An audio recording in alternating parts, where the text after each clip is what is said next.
दोस्तों, आज हम डिस्कस करेंगे immersion in Indian society unit 4 education provision in India. Unit 4 में 4.1 एंड 4.2।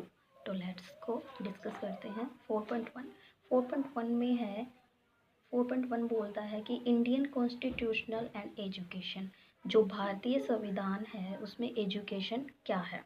यानी इसके तो सबसे पहले हमें पढ़ना पड़ेगा इसमें डायरेक्टिव प्रिंसिपल।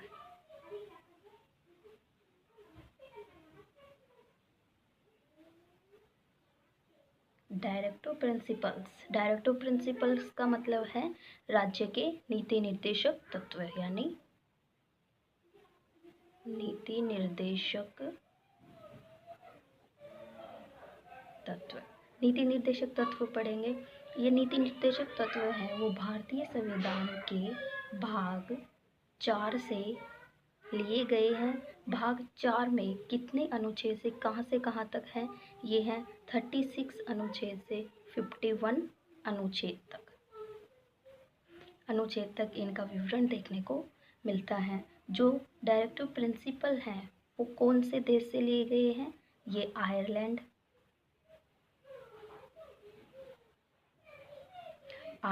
से लिए गए हैं। तथा भारत के नीति निर्देशक तत्वों का विकास मूल अधिकारों के साथ हुआ है। और इनका विकास क्यों हुआ है?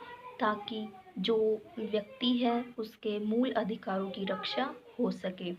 B.N. राव की सलाह पर अधिकारों को, जो प्रिंसिपल थे वो B.N. राव थे। B.N. राव की सलाह पर इनको मूल अधिकारों में जोड़ा गया था।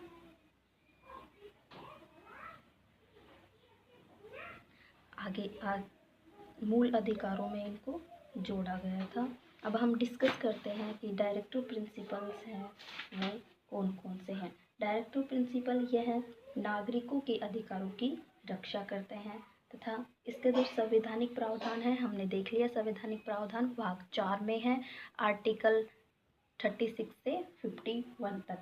इनके सिद्धांतों का वर्गीकरण किया गया है। इनमें सिद्धांतों का वर्गीकरण देखते हैं।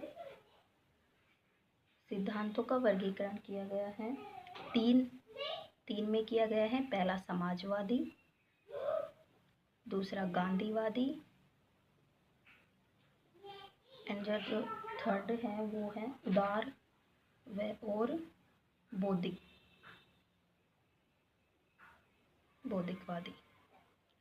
बौद्धिकवादी सिद्धांत। अब इसमें जो आर्टिकल नंबर 45 है, आर्टिकल नंबर 45 कहता है कि बच्चों को निःशुल्क और अनिवार्य शिक्षा प्रावधान किए। इसमें आर्टिकल 36 से 51 तक दे रखा है नीति निर्देशक तत्व। लेकिन हमें पूछा गया है कि एजुकेशन के बारे में पूछा गया है, तो एजुकेशन का विवरण आर्टिकल 45 में देखने को मिलता है। आर्टिकल 45 कहता है कि 6 साल से 6 वर्ष तक के बच्चों को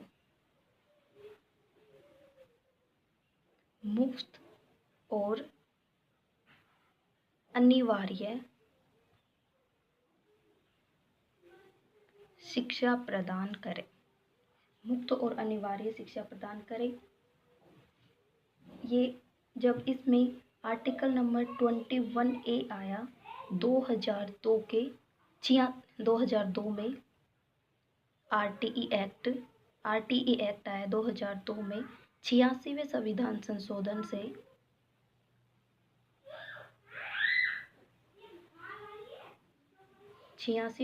संशोधन से इनको मौलिक अधिकारों में जोड़ दिया गया।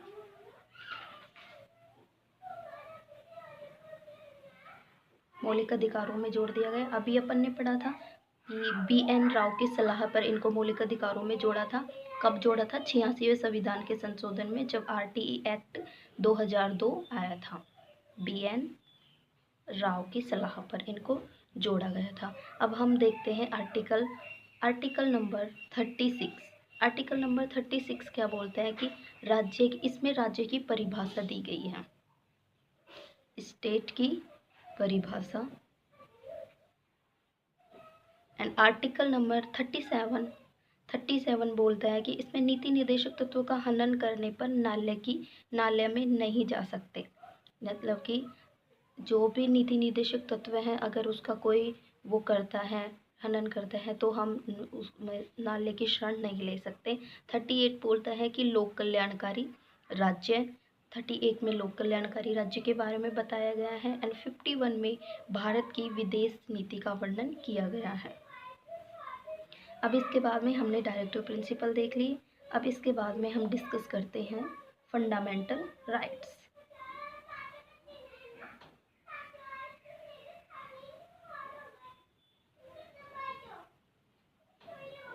फंडामेंटल राइट्स यानी मौलिक अधिकार।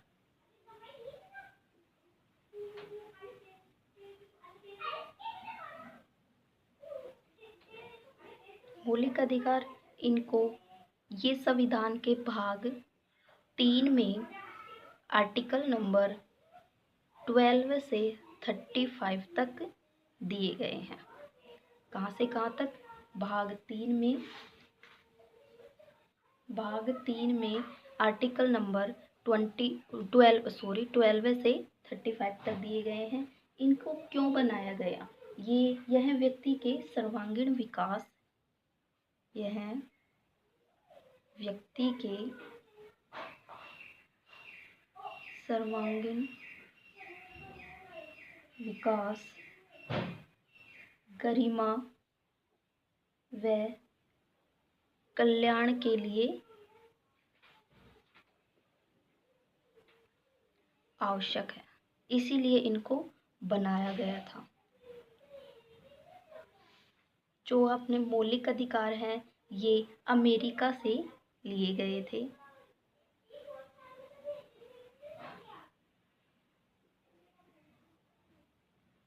मौलिक अधिकार अमेरिका से लिए गए थे। इसमें न्यायालय की शरण में जा सकते। अगर इनका कोई हनन करता है तो हम न्यायालय की शरण ले सकते हैं। लेकिन अभी अपन ने इससे पहले डायरेक्टिव प्रिंसिपल पढ़े थे, अगर उनका कोई हनन करता है तो हम न्यायालय की शरण में नहीं जा सकते हैं। लेकिन फंडामेंटल राइट्स का अगर कोई वो करता है, दुर्व्यवहार करता है, तो हम उसके लिए, कोई दुर्व्यवहार करता है व्यक्ति के साथ या फिर वो होता है, तो हम न्यायालय की शरण में जा सकते हैं। अब जो मौलिक अधिकार हैं, ये 7 हैं, 7 प्रकार हैं इनके। एक एक करके डिस्कस करते हैं। पहला है, मौलिक अधिकार 7 प्रकार दिए गए हैं, इसमें से एक एक करके डिस्कस करेंगे। पहला है समानता का अधिकार।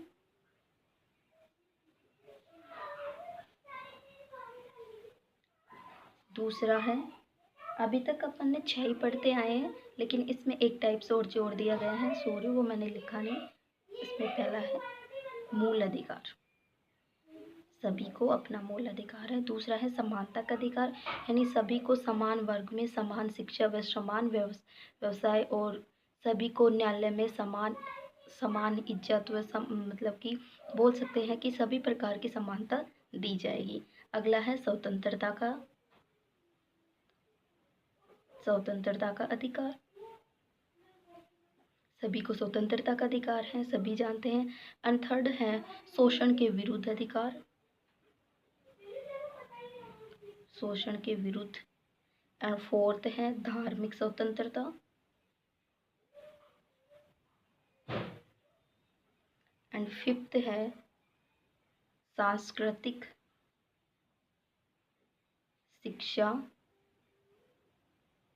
संबंधित अधिकार। एंड 6 है संवैधानिक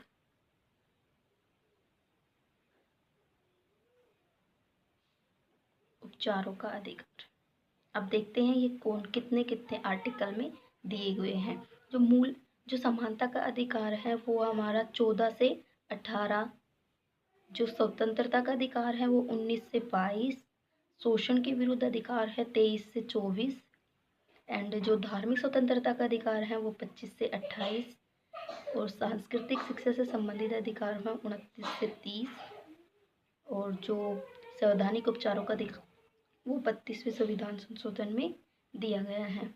तो अपन ने डिस्कस कर लिया, fundamental rights and directive principles. अब जो लास्ट बचा है वो है constitution provision of on education, तो उसके बारे में डिस्कस करते हैं। चलिए,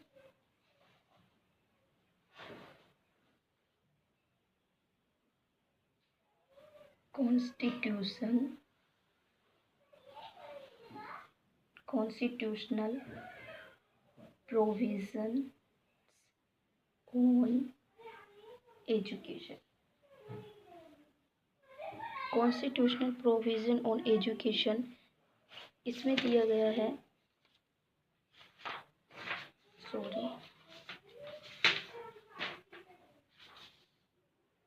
RTE एक्ट 2009, इसे में डिस्कस कर लेते हैं। कॉन्स्टिट्यूशन प्रोविजन ऑन एजुकेशन के बारे में RTE एक्ट 2009 में बताया गया है, यानी शिक्षा का अधिकार।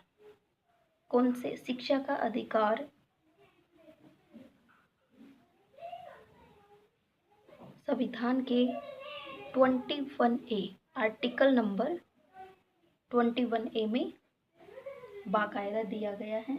इसमें जो कॉन्स्टिट्यूशन प्रोविजन ऑन एजुकेशन जो RTE एक्ट आया था वो 2009 में आया था। RTE एक्ट आया था वो 2009 में आया था, जिसकी फुल फॉर्म है राइट टू एजुकेशन, यानी सभी को समानता, समान शिक्षा का अधिकार। सभी को समान शिक्षा का, सभी को समान शिक्षा का अधिकार दिया गया था। जो राइट टू एजुकेशन है, इसमें फ्री एंड कंपलसरी एजुकेशन की बात की गई थी। फ्री एंड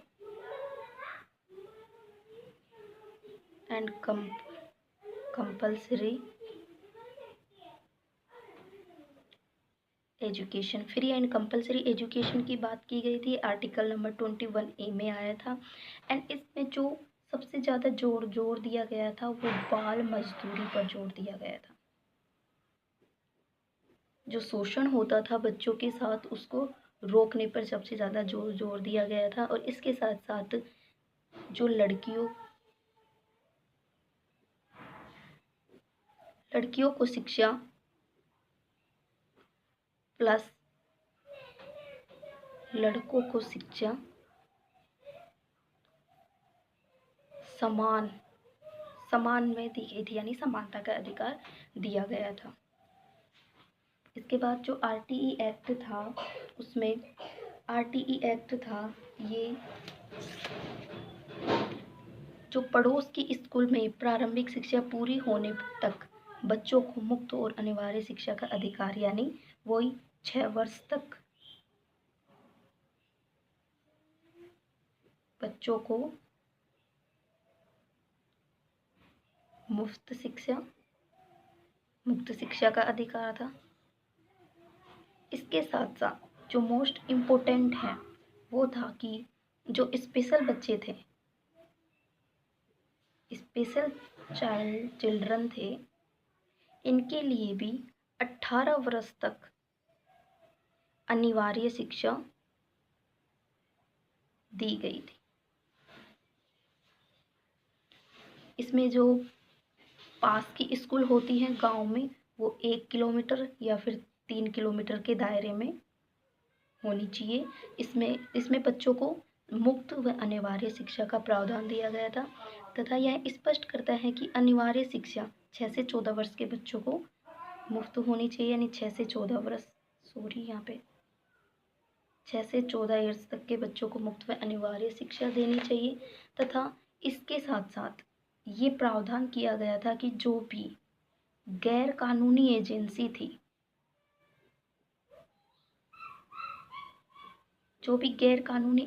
थी, उनको बंद कर दिया गया था। उनके द्वारा कोई मान्यता, मतलब कि जो मान्यता प्राप्त एजेंसी थी उन्हीं में शिक्षा दी जानी चाहिए। बाकी जो भी एजेंसियाँ थी उनको बंद कर दिया गया था।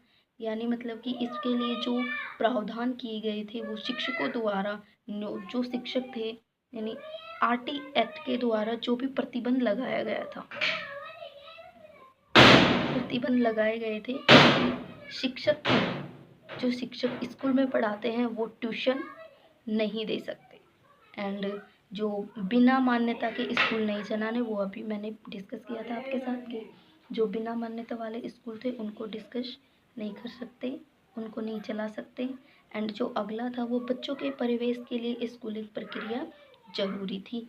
एंड शारीरिक दंड, यानी शारीरिक दंड व मानसिक उत्पीड़न नहीं दे सकते हम बच्चों को, ये इसके वो थे। अब हम डिस्कस करते हैं लास्ट में जो हमारा बच गया था 4.1 में, वो बच गए थे फंडामेंटल ड्यूटीज़।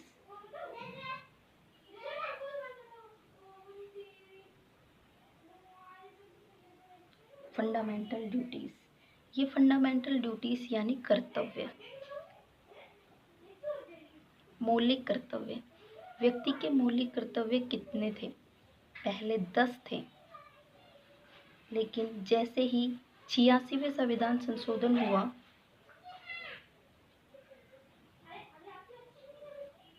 जैसे ही 86वां संविधान संशोधन हुआ, इनको 11 कर दिए गए।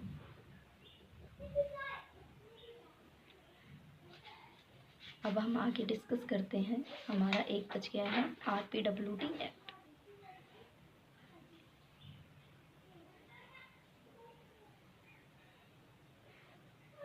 RPWD act 2016। RPWD एक्ट है, इसकी फुल फॉर्म है right to person with disability. ये कब आया था? 2016 में। इससे पहले आई थी PWD एक्ट, ये तो आपको पता ही है। PWD एक्ट आया था। PWD एक्ट था right to person. RPWD act को पढ़ने से पहले PWD एक्ट पढ़ना जरूरी है, क्योंकि ये इसी से रिलेटेड है। तो PWD एक्ट था, इसमें 7 प्रकार की दिव्यांगता को सम्मिलित किया गया था। इसमें जो आरक्षण था वो 3% था डिसेबल के लिए, 3% दिया गया था। इसमें आरक्षण जो दिया गया था वो 3% आरक्षण दिया गया था।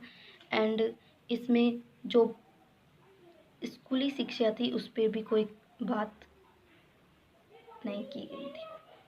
तो इससे इंस्पायर होके, इससे जो RPWD एक्ट था इसको हटा के, PWD एक्ट था, इसको हटा के RPWD एक्ट आया। इसमें जो बच्चे थे, स्पेशल बच्चे थे, उनके लिए विशेष प्रावधान दिए गए एंड उनको 6 से 18 वर्ष तक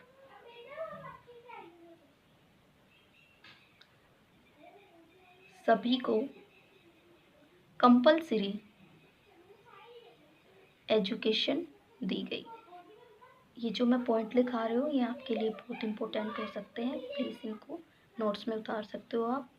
एंड इसमें जो 3% आरक्षण था उसको बढ़ा के 4% आरक्षण कर दिया गया था नौकरी के लिए, रोजगार देने के लिए। इन्हें इसमें रोजगार की बात की गई।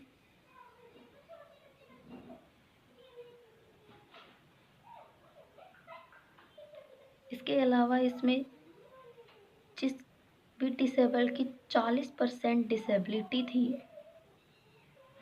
डिसेबिलिटी होगी, उनके लिए जो सर्टिफिकेट